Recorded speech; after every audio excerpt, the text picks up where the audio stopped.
Aduh, ini guru-guru ngomong NFT mulu. Apaan sih? Buka IG lah. Hah? NFT lagi?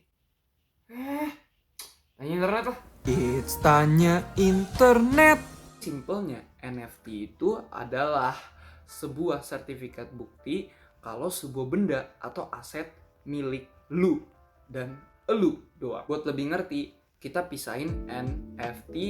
Gue jelasin yang NF dulu. NF itu apa? Non-fungible. Biar lebih ngerti, kita bikin bahasa Indonesia. Fungible artinya apa sih? Sepadan ya menurut translate. Tapi biar lebih gampang, kita pakai sinonimnya fungible, yaitu replaceable. Replaceable itu ya sesuatu yang bisa digantiin. Contoh, karena lu anak Jaksel, lu hanya punya 100.000 doang di dompet lu. Lu ke Alfamart deh, misalnya gue mau ganti duit nih, mau kecilin biar ada tip gitu, kayak di depan pacar lu, tipnya bagus nih. Lu pasti lu minta duit kecil, tetap value-nya 100.000. Misal orang kasihnya 20.000 atau 50.000 atau 10.000 gitu. Jadi bisa digantiin 100.000-nya dengan yang lebih kecil, tapi dengan nanti totalnya harga yang sama. Kalau non fungible apa dong? Non replaceable. Misal contoh, lu pakai jeansnya udah sama lu buat 10 tahun. Terus 10 tahunnya udah kena tumpah kuah, udah tumpah kecap, kena es krim, kena ketombe lu, kena ketombe temen lu, kena ketombe pacar lu, ketombe keluarga lu juga, semua di jeans itu. Lu gak mungkin ketemu jeans yang kayak gitu, yang punya ketombe yang sama,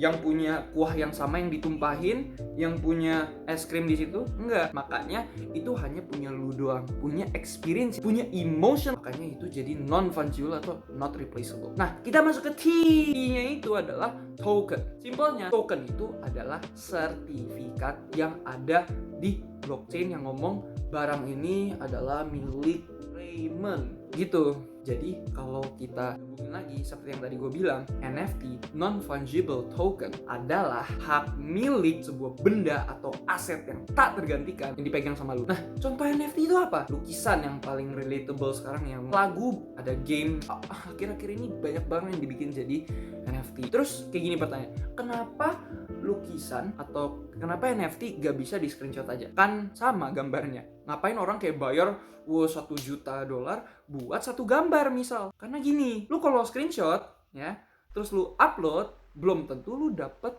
harga yang sama. Kenapa? Karena itu bukan originalnya. Karena sertifikat original orang yang pertama kali post, orang pertama kali gambar, itu gak bisa lu copy. Karena itu udah di dalam blockchain, dan kalau lu masukin itu informasi baru, barangnya beda. Misal Mona Lisa lah, nah, kalau lu gambar, lu foto, lu screenshot, atau lu kayak gimana pun, itu bukan Mona Lisa yang sama. Karena kan bukan Leonardo da Vinci yang gambar, bukan cat yang dia pakai, bukan kertas yang dia pakai. Itu jadi totally beda. Tapi gimana cara verifikasi pembeliannya? Nah, dengan blockchain, kata-kata yang sangat sulit untuk dimengerti ya, walaupun dua kata disatuin. Blockchain ini simpelnya itu komputer-komputer yang terhubung dengan satu sama lain. Lu beli, hubungin, dan mereka kerjanya itu buat record atau rekam transaksi yang terjadi di sebuah ekosistem Ethereum atau Bitcoin. Mereka kerjanya itu buat verifikasi apakah orang yang mau transfer ini punya uang atau enggak buat ditransferin ke si penerima.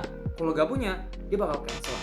Nah, kalau di NFT cara kerjanya kayak gimana? Contoh, Adi mau beli NFT dari Susi seharga 2 Ether. Permintaannya bakal dimasukin blockchain. Terus blockchain bakal langsung cek, komputer-komputer di blockchain bakal cek, Adi punya 2 Ether gak sih dari transaksi-transaksi sebelumnya yang dilakuin? Dia masih punya 2 Ether gak sih? Blockchain hanya peduli kalau misalnya si Adi ini punya 2 Ether atau enggak buat ditransfer. Kalau misalnya tidak ada, transaksi tidak akan terjadi. Ya karena kan kalau Adi gak punya, transfer apa?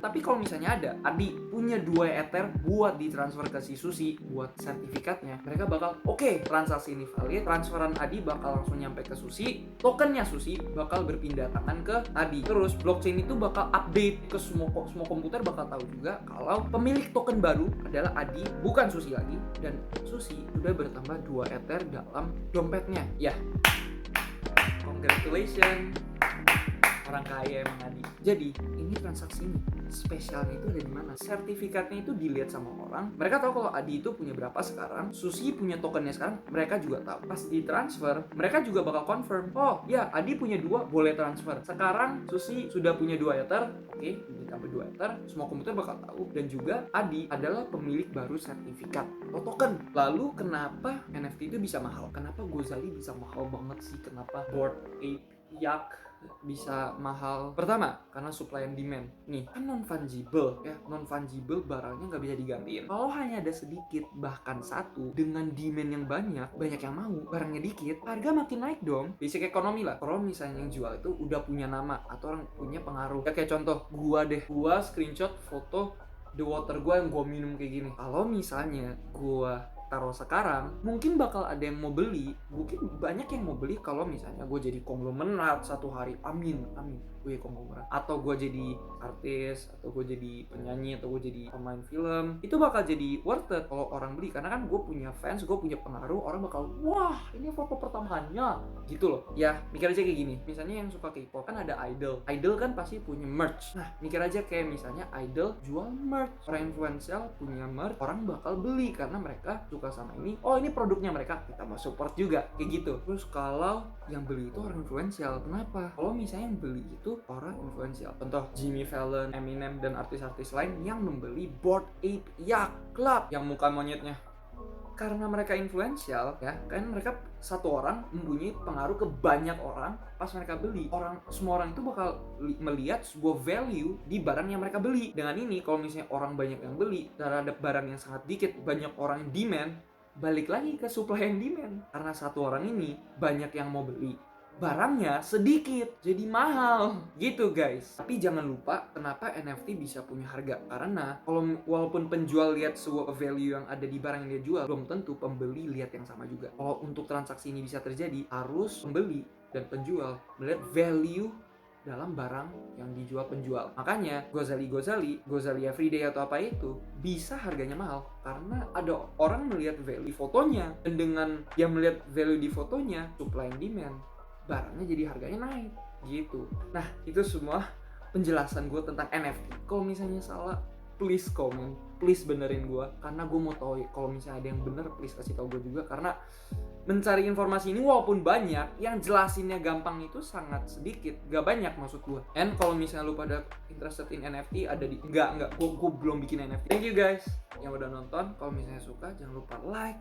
dan jangan lupa subrek guys. Oke guys, bye.